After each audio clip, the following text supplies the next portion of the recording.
আসসালামু আলাইকুম। Recipe by beauty চ্যানেলে আপনাদেরকে স্বাগত জানাই। আজ আপনাদের সঙ্গে শেয়ার করব রুই মাছ ও আলু দিয়ে খুবই সুন্দর একটা রেসিপি। আপনারা তো রুই মাছের রেসিপি অনেক রকম খেয়েছেন। এই রেসিপিটা একবার রান্না করে খেয়ে দেখুন, গরম ভাত, রুটি, পরোটা সবকিছুর সঙ্গে কিন্তু দারুণ লাগে খেতে। তা আপনারা অবশ্যই স্কিপ করবেন না, পুরো রেসিপি দেখে নেবেন। আশা করছি আপনাদেরকে অনেক বেশি ভালো লাগবে এই রেসিপিটা। তো চলুন কথা না বাড়িয়ে রেসিপি শুরু করি। এখানে দেখুন আমি 3 পিস রুই মাছ নিয়েছি। তো এখানে আমি পেটি নিয়েছি, আপনারা যে কোনো মাছ নিতে পারেন। আর আমি এখানে পরিমাণ মতো নিয়েছি, আপনারা কিন্তু আপনাদের পরিমাণ মতো নিয়ে নেবেন। মাছটা খুব ভালোভাবে ধুয়ে পরিষ্কার করে নিয়েছি। আর এখানে দেখুন 4টে পেঁয়াজ কেটে নিয়েছি। তো এখানে পেঁয়াজটা আমি সরু সরু করে কেটে নিয়েছি। আর এখানে নিয়েছি 4-5টা মতো চেরা কাঁচামরিচ, আপনারা ঝাল বুঝে কাঁচামরিচ নিয়ে নেবেন। আর এখানে দেখুন আলু কেটে নিয়েছি 3টে মিডিয়াম সাইজের। আলুগুলো কিন্তু একেবারে সরু করে কাটতে হবে, এর থেকে কিন্তু বেশি মোটা করা যাবে না। আপনারা কিন্তু আলুগুলো এইভাবেই কেটে নেবেন। আর এই রেসিপিতে কিন্তু পেঁয়াজের পরিমাণ একটু বেশি দিতে হবে, তাহলে খেতে অনেক সুন্দর হবে। তো সবগুলো ভালোভাবে ধুয়ে পরিষ্কার করে নিয়েছি। আর এখানে আমি আমার পরিমাণ মতো নিয়ে নিয়েছি, আপনারা আপনাদের পরিমাণ মতো নিয়ে নেবেন। এগুলো সাইডে রেখে দিচ্ছি। এবার গ্যাস অন করে ফ্রাই প্যান দিয়ে দিলাম। এবার দিয়ে দিচ্ছি এখানে 1 কাপ পরিমাণে পানি। আর এখানে দিয়ে দিচ্ছি হাফ চা চামচ লবণ। এবার নেড়েচেড়ে লবণটা খুব ভালোভাবে মিশিয়ে নিচ্ছি। লবণটা খুব সুন্দর করে মিশিয়ে নিলাম পানির সঙ্গে। এবার আমি এখানে মাছগুলো দিয়ে দিচ্ছি।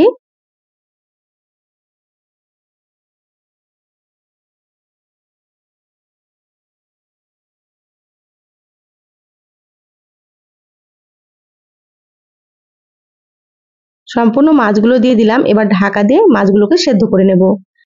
মাছগুলো 6 থেকে 7 মিনিট মতো সেদ্ধ করে নিচ্ছি। তো মাঝে ঢাকা খুলে মাছগুলোকে একটু উল্টে নিতে হবে। তো দেখুন ঢাকাটা খুলে নিয়েছি। এবার মাছগুলো উল্টে নেব এভাবে করে, তাতে করে সমানভাবে সেদ্ধ হবে মাছগুলো।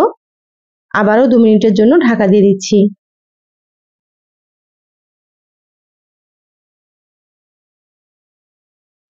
এবার ঢাকাটা খুলে নিলাম, দেখে নেব মাছগুলো সেদ্ধ হয়েছে কি। দেখুন সুন্দর মতো সেদ্ধ হয়ে গিয়েছে। এভাবে করে মাছগুলোকে সেদ্ধ করে নিতে হবে। এবার আমি মাছগুলো প্লেটে তুলে নিচ্ছি। আমি এখানে রুই মাছ নিয়েছি, আপনারা চাইলে কিন্তু এখানে যে কোনো মাছ নিতে পারেন। আপনাদের পছন্দ মতো মাছ আপনারা নিয়ে নেবেন। আপনারা চেষ্টা করবেন মাছটা বড় সাইজে নেওয়ার। বড় মাছ হলে কিন্তু রেসিপিটা খুবই ভালো হবে। ফ্রাই প্যানটা পরিষ্কার করে আবারও গ্যাসে দিয়ে দিলাম। ফ্রাই প্যানে দিয়ে দিলাম 4 টেবিল চামচ সর্ষের তেল। তো এই রান্নাটা কিন্তু সর্ষের তেলে খেতে বেশি ভালো লাগবে। তা আপনারা চাইলে সয়াবিন তেল দিয়েও রান্না করতে পারেন। তেলটা হালকা গরম হলে এবার এখানে দিয়ে দিলাম হাফ চা চামচ মতো গোটা জিরা। গোটা জিরা দিলে ফ্লেভারটা খুবই ভালো আসবে। এবার জিরাগুলো হালকা লালচে করে ভেজে নেব। যারা আমার রেগুলার ভিডিও দেখেন তারা তো জানেন আমি সবসময় সর্ষের তেলে রান্না করি। তো যারা সর্ষের তেলে রান্না করতে চান না তারা কিন্তু সয়াবিন তেল দিয়েও রান্না করতে পারেন। তো দেখুন জিরাগুলো একটু ভেজে নিয়েছি, তারপর এখানে দিয়ে দিলাম পেঁয়াজ কুচিগুলো। আপনারা চেষ্টা করবেন পেঁয়াজের পরিমাণ একটু বেশি দেওয়ার, তাহলে রেসিপিটা খেতে অনেক বেশি সুন্দর হবে।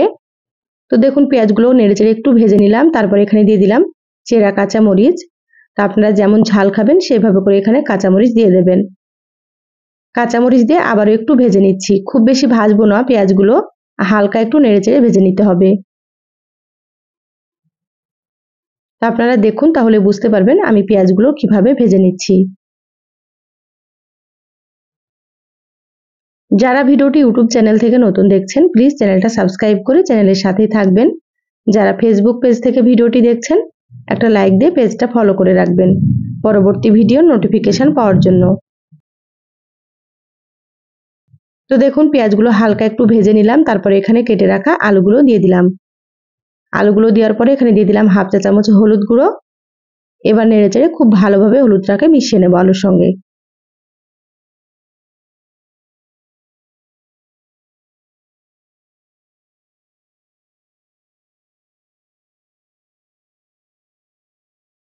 তো এখানে আমি প্রথমে লবণ দিচ্ছি না, এভাবে নেড়েচেড়ে পানিটাকে একটু শুকনো করে নেব, তারপরে কিন্তু এখানে লবণটা আমি দিয়ে দেব। দেখুন হলুদটা খুব সুন্দর করে নেড়েচেড়ে মিশিয়ে নিয়েছি আর একটু ভাজা ভাজা করে নিয়েছি। প্রথমে লবণ দিলে কিন্তু আলুগুলো অনেক বেশি সেদ্ধ হয়ে যাবে, সেজন্য আমি একটু ভেজে নিলাম, তারপরে এখানে লবণটা দিয়ে দিচ্ছি। তো এবার আমি স্বাদ মতো দিয়ে দিলাম লবণ। লবণটা এখানে বুঝে ব্যবহার করতে হবে, কারণ প্রথমে মাছ সেদ্ধ করার সময় আমি লবণ দিয়েছিলাম, সেটা বুঝে আমি এখানে লবণটা দিয়ে দিলাম। এবার দিয়ে দিলাম এখানে হাফ চা চামচ জিরা গুঁড়ো আর দিয়ে দিচ্ছি হাফ চা চামচ মতো মরিচের গুঁড়ো। তা আপনারা চাইলে এখানে মরিচের গুঁড়ো দিতেও পারেন বা আপনারা এখানে শুধু কাঁচা মরিচ দিয়েও রান্না করতে পারেন। এবার মশলাগুলো নেড়েচেড়ে খুব ভালোভাবে মিশিয়ে নেব। এখানে আমি আর কোনো রকম মশলা ব্যবহার করব না, অল্প মশলাতে কিন্তু এই রান্নাটা খেতে অনেক বেশি ভালো লাগে। দেখুন মশলাগুলো নেড়েচেড়ে খুব ভালোভাবে মিশিয়ে নিয়েছি। এবার গ্যাসের আঁচটা মিডিয়ামে রেখে ঢাকা দিয়ে দিচ্ছি। তো ঢাকা দিয়ে আলুগুলোকে সুন্দর করে একটু সেদ্ধ করে নিতে হবে। গ্যাসের আঁচ কিন্তু বাড়ানো যাবে না, লো থেকে মিডিয়ামে রাখতে হবে। দেখুন মাঝে আমি ঢাকা খুলে নিয়েছি, এবার একটু নেড়েচেড়ে নেব। তো এইভাবে মাঝে আপনারা ঢাকা খুলে একটু নেড়েচেড়ে নেবেন আর আলুগুলোকে সুন্দর করে সেদ্ধ করে নেবেন। এই রান্নাটা কিন্তু হাই হিটে করা যাবে না, গ্যাসের আঁচ মিডিয়াম থেকে লোতে রেখে করে নিতে হবে।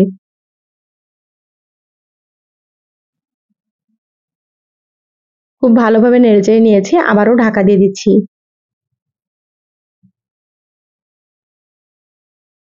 তো মিডিয়াম আঁচে ঢাকা দিয়ে আমি 10 মিনিট মতো সেদ্ধ করে নিয়েছি। এবার আমি ঢাকাটা খুলে নিলাম, আপনাদেরকে দেখিয়ে দিচ্ছি। দেখুন আলুগুলো কিন্তু খুব সুন্দর সেদ্ধ হয়ে গিয়েছে।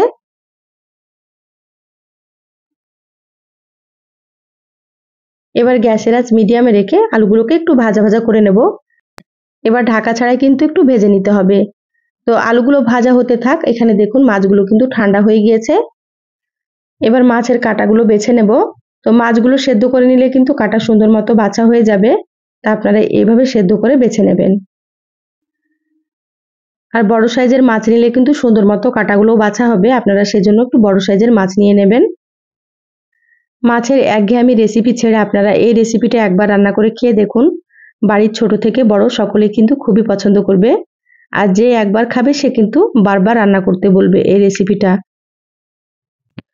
আর আমার চ্যানেলে আরও অনেক রেসিপি আছে, চাইলে আপনারা কিন্তু রেসিপিগুলো দেখে নিতে পারেন। আমি সবসময় চেষ্টা করি আপনাদেরকে নতুন রেসিপি দেওয়ার জন্য, আর রেসিপিগুলো কিন্তু খেতে খুবই ভালো হয়।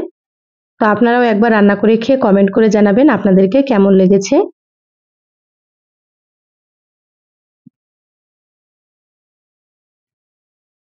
দেখুন মাছের কাঁটাগুলো সুন্দর করে বেছে নিলাম, একটু সময় নিয়ে বেছে নিতে হবে। এইভাবে মাছের কাঁটাগুলো বেছে রান্না করলে কিন্তু বাচ্চারাও খুব সুন্দর মতো খেতে পারবে। মাছগুলো আমি সাইডে রেখে দিলাম, আবারও খুব ভালোভাবে আলুটাকে একটু নেড়েচেড়ে নিচ্ছি। দেখুন কালারটা কিন্তু খুবই সুন্দর হয়ে গিয়েছে। এবার আমি এখানে মাছগুলো দিয়ে দিচ্ছি।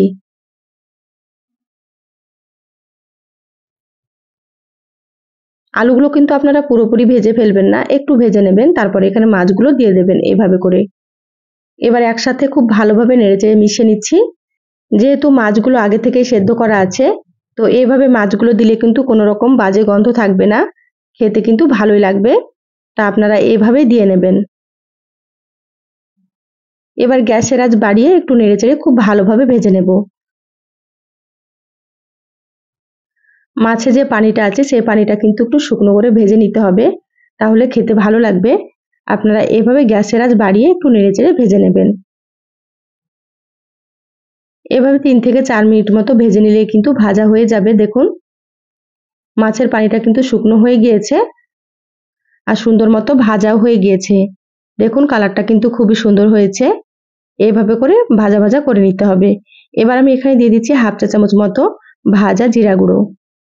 যে কোনো মাছ রান্নাতে কিন্তু ভাজা জিরা গুঁড়ো দিলে সুন্দর একটা ফ্লেভার হয়, তো আপনারা একটু এইভাবে করে দিয়ে নেবেন। এবার জিরার গুঁড়োটা খুব ভালোভাবে মিশিয়ে নিচ্ছি।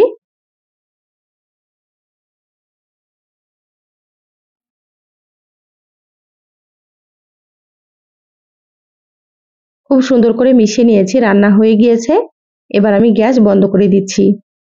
এবার প্লেটে তুলে নিয়ে তারপরে আপনাদেরকে দেখাচ্ছি।